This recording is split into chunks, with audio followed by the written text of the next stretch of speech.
오늘 하나님께서 우리에게 주신 말씀은 열왕기하 13장 1절에서 13절 말씀입니다.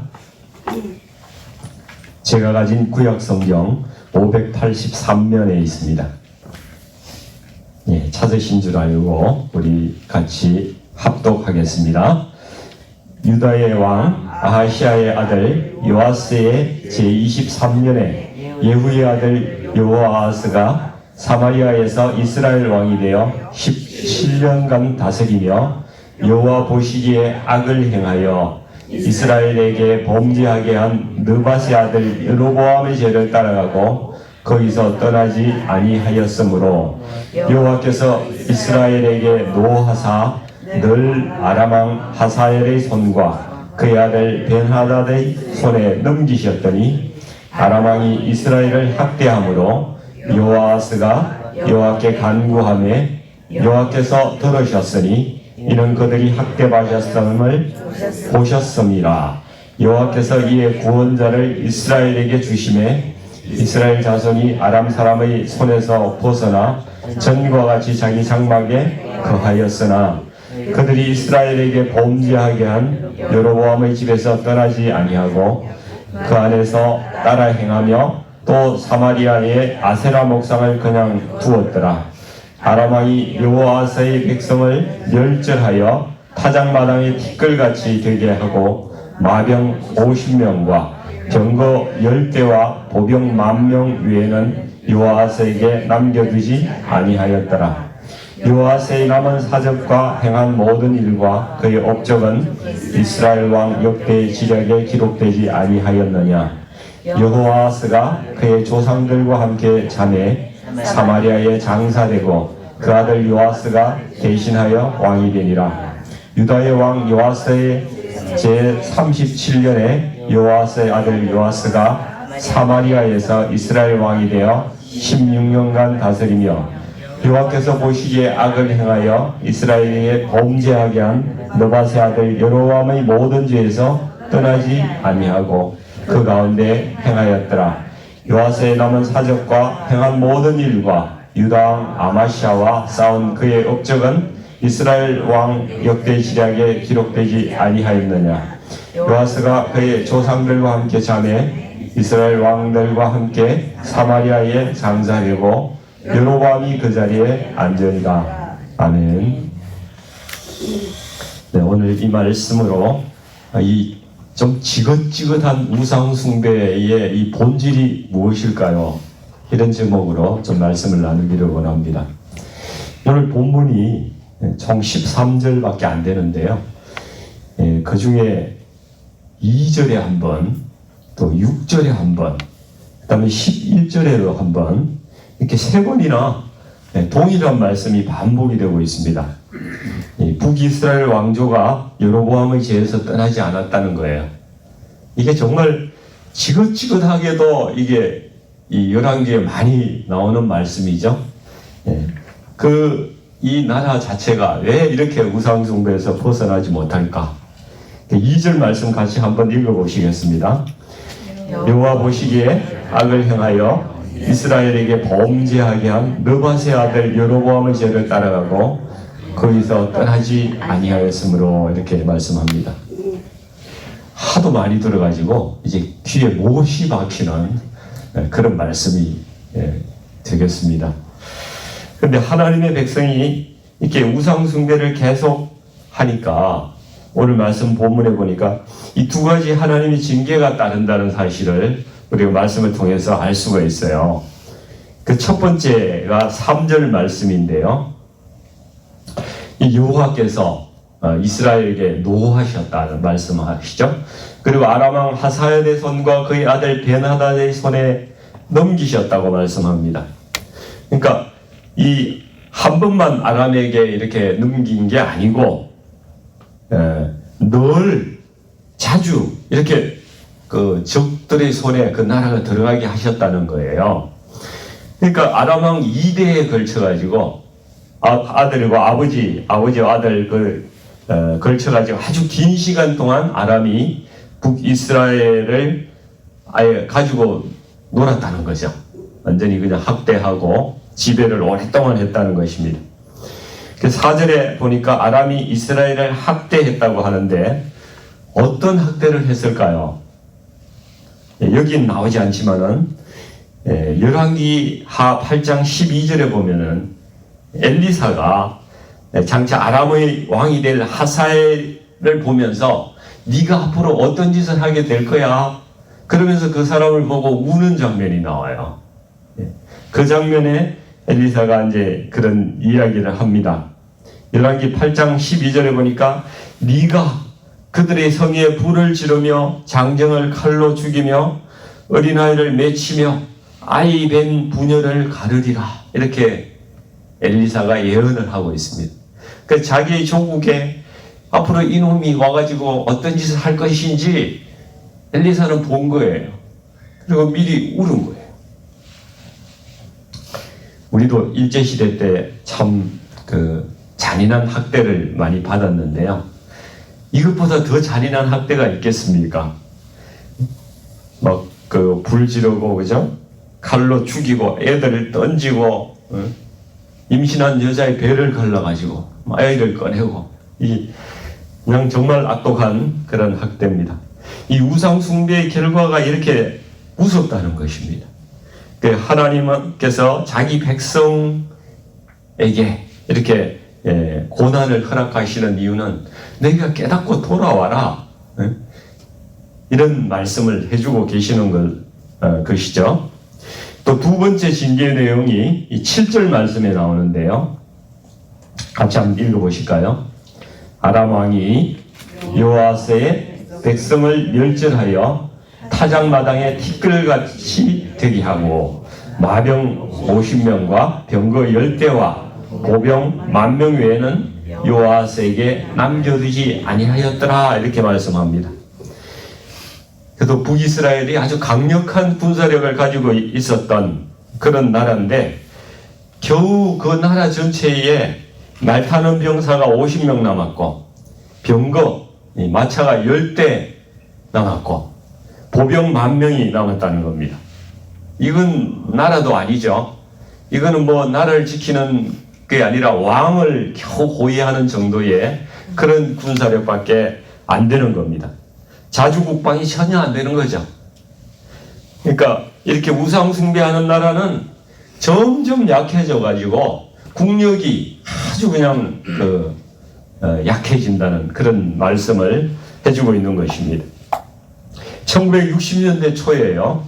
제가 찾아보니까 북한의 1인당 국민 총소득이 137달러였대요. 남한은 얼마였는지 아십니까? 94달러였어요. 그러니까 북한의 전기 발전량이 남한보다 그때 5배가 더 많았고요. 철광 생산량도 10배가 더 많았고 화학비료, 시멘트도 생산량이 20배가 더 많았다는 거예요. 남한보다. 이때 김일성이 아주 자신감이 있었죠. 그래서 자기 인민들에게 이렇게 이야기합니다. 네 밥에 고기국을 먹여주겠다. 네 밥이 뭔지 아시죠? 쌀밥을 이야기하는 거예요. 쌀밥에 고기국 내가 너희 먹여줄게.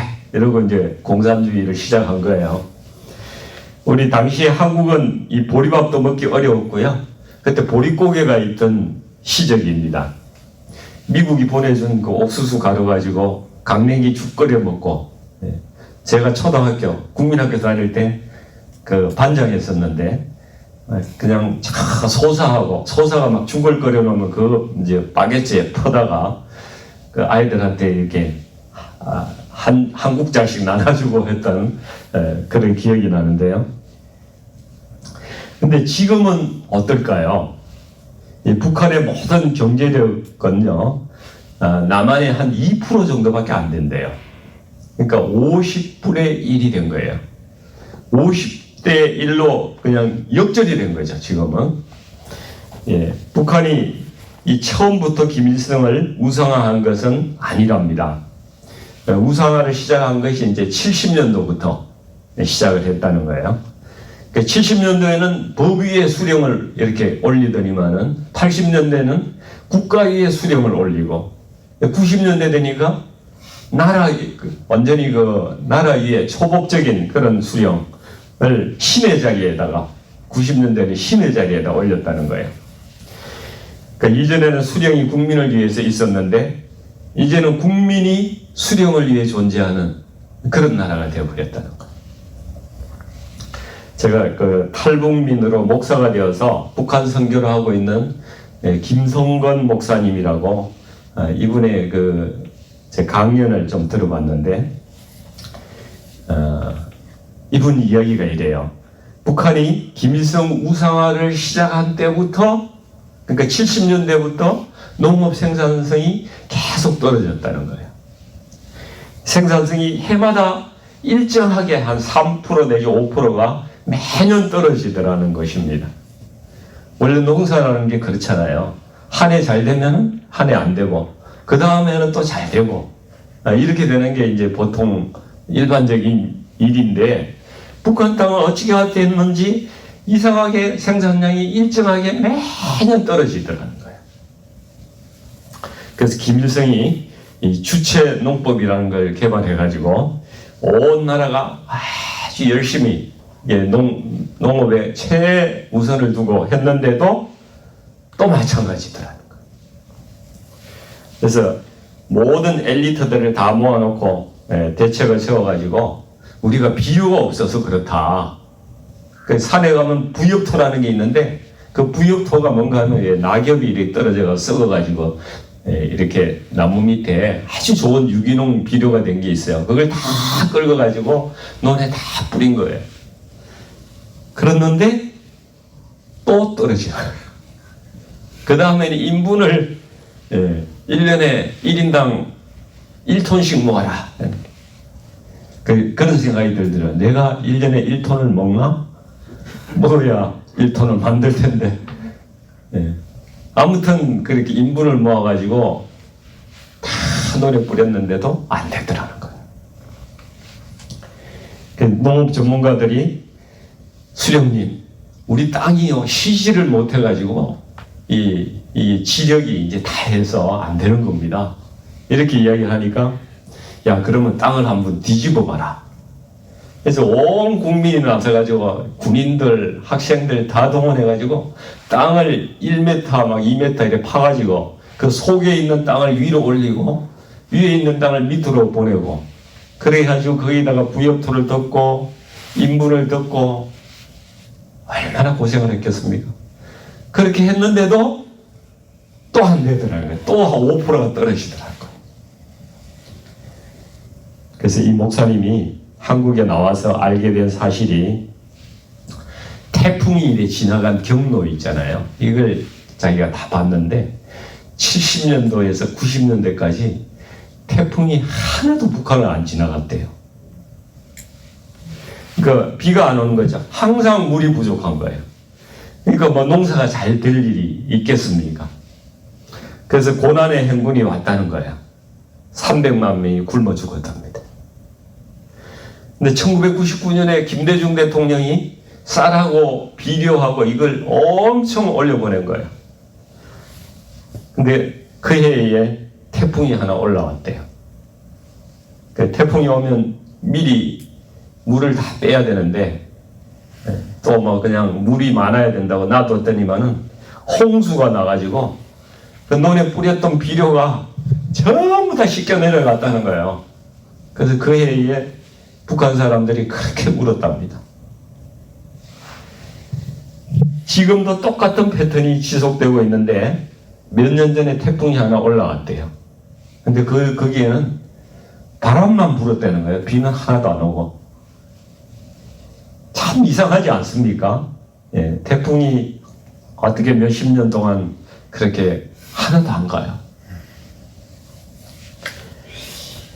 신명기 28장에 이렇게 하나님께서 말씀하세요. 네가 네 하나님 여호와의 말씀을 삼가 듣고 내가 오늘 네게 명령하는 그의 모든 명령을 지켜 행하면 내 하나님 여호와께서 너를 세계 모든 민족 위에 뛰어나게 하실 것이라. 그리고 주의 주실 복을 자세히 기록을 해둔 것이 신명기 28장이에요. 그러니까 거기에 보면 네가 들어가도 복을 받고 나가도 복을 받을 것이라고 말씀을 하고 있어요. 이 말씀이 그대로 이루어진 것이 이 미국 땅 아닙니까?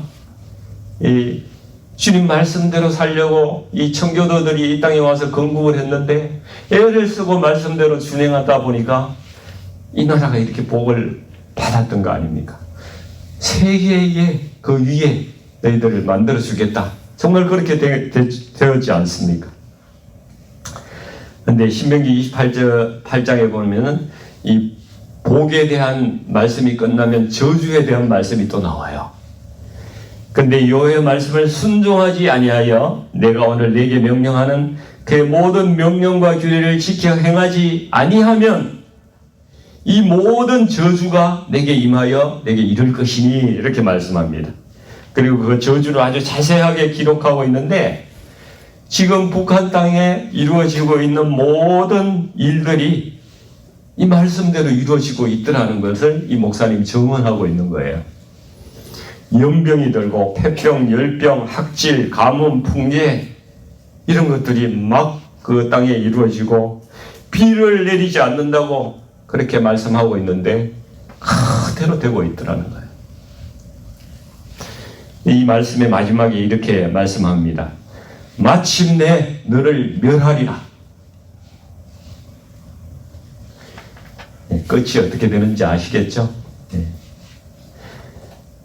하나님께서는 사람이 아니시니까 거짓말을 하지 않으시고 인생이 아니시니 후회가 없으시도다. 어찌 그 말씀하신 바를 행하지 않으시며 하신 말씀을 실행치 않으시냐. 예. 민수기 23장 19절 말씀입니다.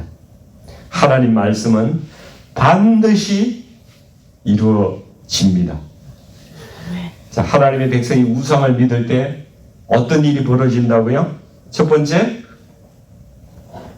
다른 이방 나라를 아주 나의 적을 강하게 해서 나를 핍박하게 하신다. 적을 몽둥이로 세워서 나를 때리신다고요. 깨달으라고. 두 번째는 점점 약해진다는 거예요.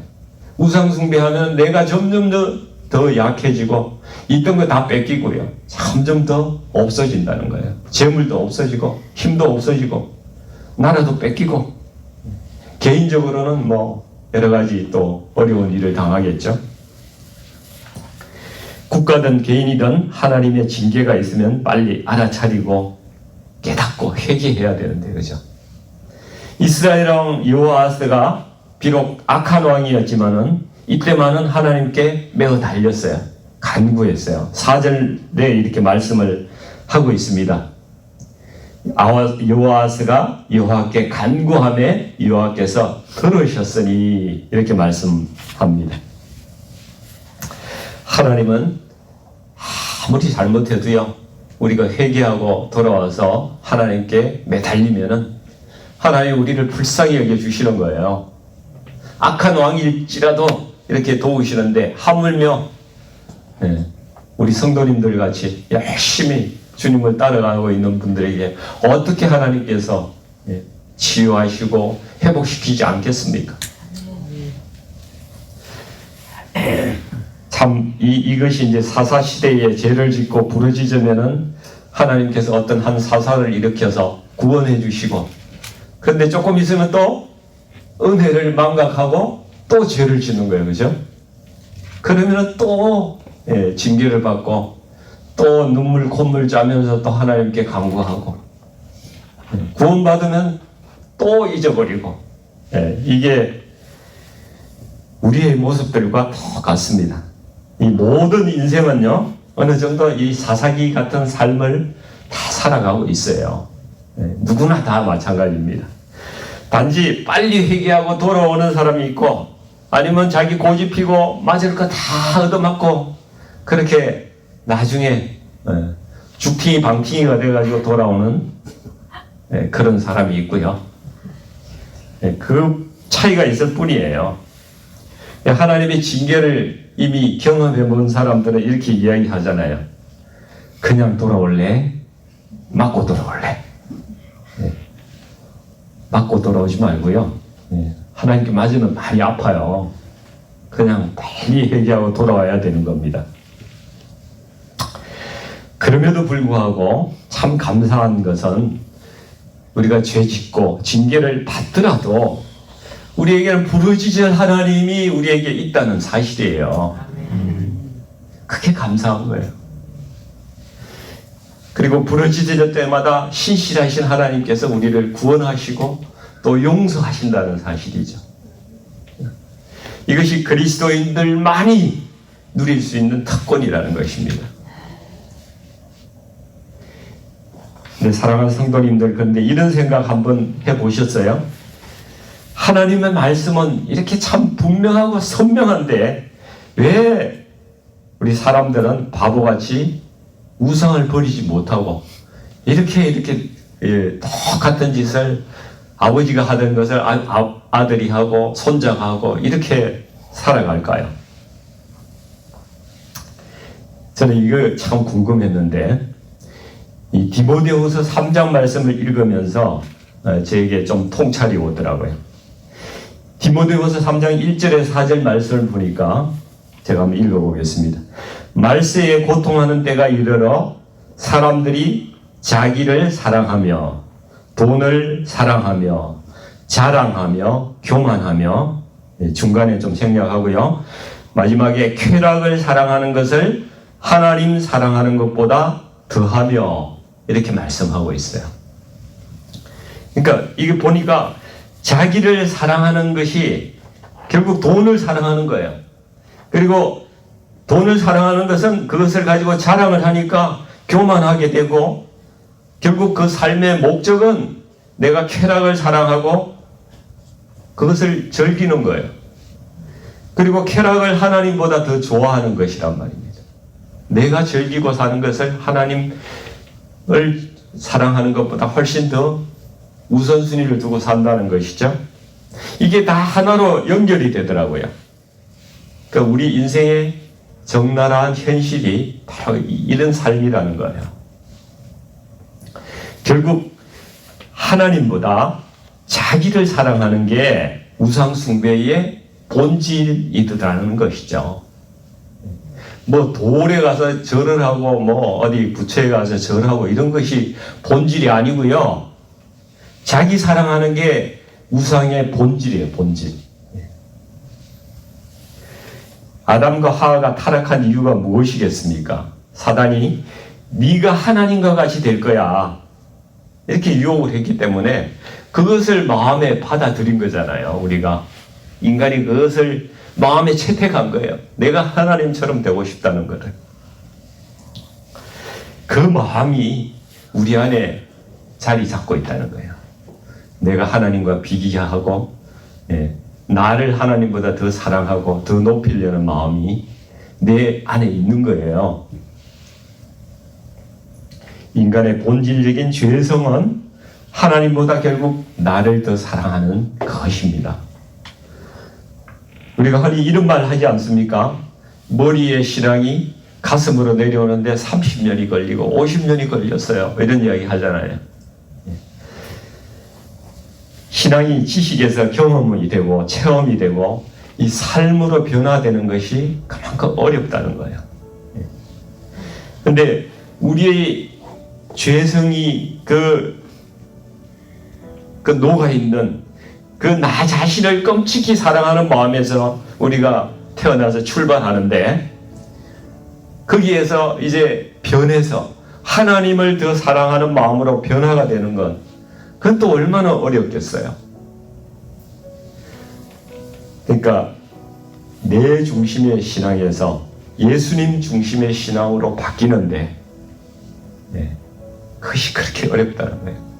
그게 바뀌면요 그것이 내 안에 일어나는 혁명이에요. 혁명. 여러분, 우리의 가장 큰 우상은 바로 나입니다. 내 안에 있는 죄성이 나를 꽉 붙들고 있는데 우리가 어떻게 이 나라는 우상을 버릴 수가 있겠습니까? 중세에는 천동설 믿었잖아요. 천동설.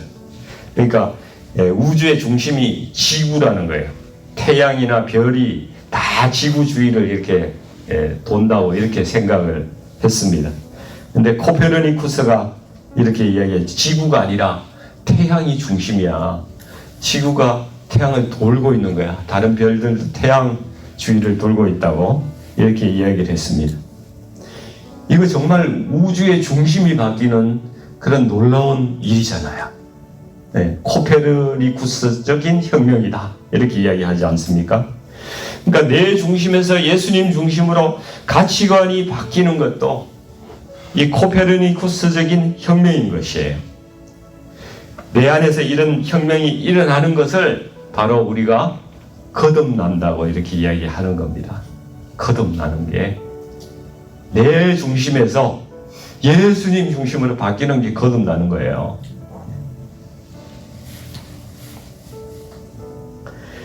누구든지 나를 따라오려거든 자신을 부인하고 자기 십자가를 지고 나를 따를 것이니라. 예수님이 이렇게 말씀하셨습니다.